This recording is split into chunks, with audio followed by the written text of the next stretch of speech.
किसी ने बड़े कमाल की बात कही है, हम गरीब इतने हैं कि हमारा शरीर भी हमारा अपना नहीं, और हम अमीर इतने हैं कि तीनों लोकों का स्वामी हमारा अपना है। नमस्कार, मैं जितेंद्र कुमार आज आपके लिए एक छोटी सी कहानी लेकर आया हूँ। ये कहानी एक बाबा जी की है जो अपने नियमों की वजह से काफ़ी प्रसिद्ध थे। उनके नियम थे सुबह जल्दी उठना, भक्ति करना, पूजा करना, भजन करना और अपने शिष्यों को अच्छा अच्छा ज्ञान देना और सारे दिन भक्ति भाव करना, प्रवचन करना। और इसी वजह से दूर दूर से लोग उनके प्रवचन सुनने आया करते थे, उनसे आशीर्वाद लेकर जाया करते थे। बाबा जी सारे दिन अच्छी अच्छी बातें किया करते थे। बाबा जी किसी का भी बुरा नहीं करते थे, भूल कर भी हमेशा लोगों की मदद किया करते थे। इन्हीं नियमों की वजह से बाबा जी दूर दूर तक फेमस थे। सभी लोग आया करते थे, बाबा जी के प्रवचन सुनते थे और उनसे आशीर्वाद लेके जाया करते थे। बाबा जी सुबह के समय भ्रमण करने जाया करते थे।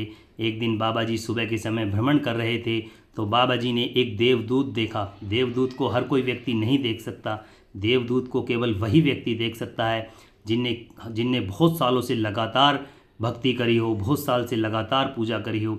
तो बाबा जी इस वजह से देवदूत को पहचान लेते हैं। बाबा जी देवदूत के पास जाते हैं और कहते हैं, उन्हें प्रणाम करते हैं और कहते हैं कि मैंने आपको पहचान लिया। तब देवदूत कहते हैं कि आप तो मुझे पहचानते ही, आप इतने सालों से भक्ति जो कर रहे हो, प्रभु की भक्ति जो कर रहे हो, इसलिए आप तो मुझे पहचानते ही। तब देवदूत के हाथ में एक डायरी होती है। बाबा जी कहते हैं ये डायरी कैसी है? तब देवदूत कहते हैं इस डायरी में उनके नाम लिखे हैं जो भगवान से प्यार करते हैं। तो बाबा जी कहते हैं मैं इस डायरी को पढ़ना चाहता हूँ। देवदूत उस डायरी को बाबा जी को दे देते हैं। बाबा जी सारे पन्ने पलट कर देख लेते हैं, लेकिन उस डायरी में बाबा जी का नाम नहीं होता। बाबा जी कुछ नहीं कहते और उस डायरी को देवदूत को देते हैं और चले जाते हैं वहाँ से प्रणाम करके। और सारे दिन ऐसे ही भक्ति भाव में ही निकल जाता है। सारे दिन भक्ति करते हैं, ऐसे ही प्रवचन करते हैं, सबको ज्ञान बांटते हैं, ऐसे ही निकल जाते हैं। अगले दिन फिर बाबा जी भ्रमण के लिए जा रहे होते हैं तो बाबा जी को फिर देवदूत दिखाई देता है। बाबा जी फिर देवदूत के पास जाते हैं और प्रणाम करते हैं। देवदूत के हाथ में आज फिर एक डायरी थी। देवदूत प्रणाम करके उन्हें निकल रहा वो बाबा जी उन्हें प्रणाम करके जा रहे होते हैं। तब देवदूत कहते हैं क्या आज आप डायरी नहीं पढ़ोगे? तब बाबा जी कहते हैं अरे नहीं, कोई बात नहीं, मैंने तो कल पढ़ ली थी। लेकिन देवदूत कहता नहीं, आज आप डायरी पढ़िए। तो बाबा जी जब डायरी खोलते हैं तो उसमें सबसे ऊपर बाबा जी का नाम होता है। तब देवदूत कहते हैं कि कल जो आपने डायरी पढ़ी थी उसमें उन व्यक्तियों का नाम था जो भगवान से प्यार करते हैं, और आज जो डायरी है उसमें उन व्यक्तियों का नाम है जिनसे भगवान प्यार करता है। तो बाबा जी की आंखों में आंसू आ जाते हैं। ये सुनकर बाबा जी वहीं बैठ जाते हैं, भगवान से प्रार्थना करने लगते हैं, रोने लगते हैं और कहते हैं हे प्रभु, ऐसे ही मेरे पे अपनी कृपा बनाए रखना। कल मैंने जब डायरी में अपना नाम नहीं देखा, यदि मैं कल तुमसे नाराज़ हो जाता, यदि मैं कल तुमसे नाराज़ हो जाता, कुछ कहने लगता, तो आप भी मुझसे नाराज़ हो जाते और मुझे शायद ऐसा मौका ना मिलता कि इस डायरी में शायद मेरा नाम होता। इसलिए दोस्तों ये कहानी बाबा जी की नहीं है, देवदूत की नहीं है या उस डायरी की नहीं है। ये कहानी आपकी, हमारी और सबकी है।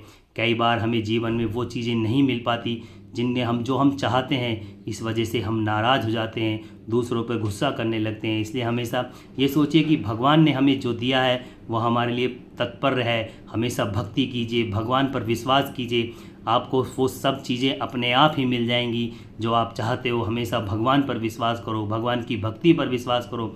आपने देखा होगा कई सारे लोग जैसा वो चाहते हैं उन्हें नहीं मिलता, जिस वजह से वो भगवान को भी उल्टा सीधा कहने लगते हैं। लेकिन सच्चाई ये है कि भगवान सब आपके लिए ही कर रहे हैं। उन्हें पता है कि आपको सही समय पर क्या चीज़ चाहिए, इसलिए वो सही समय पर आपको सब चीज़ें दे देते हैं जिनकी आपको आवश्यकता है। इसलिए मैं इस कहानी के माध्यम से केवल यही कहूँगा कि आप हमेशा भगवान पर विश्वास कीजिए और अपने कर्म करते जाइए। भगवान आप पर हमेशा ऐसे ही कृपा बनाए रखेंगे और आप पर हमेशा ऐसे ही कृपा बरसती रहेगी। तो दोस्तों ये छोटी सी कहानी, इस छोटी सी कहानी के माध्यम से हम भगवान की भक्ति के बारे में आपको बताना चाहते थे, जो हमने बताया। यदि आपको ये हमारी छोटी सी कहानी अच्छी लगी हो तो हमारी वीडियो को लाइक करें, शेयर करें और हमारे चैनल को सब्सक्राइब करें। मिलते हैं आपसे एक नई वीडियो में एक नई कहानी के साथ। तब तक के लिए नमस्कार, जय हिंद।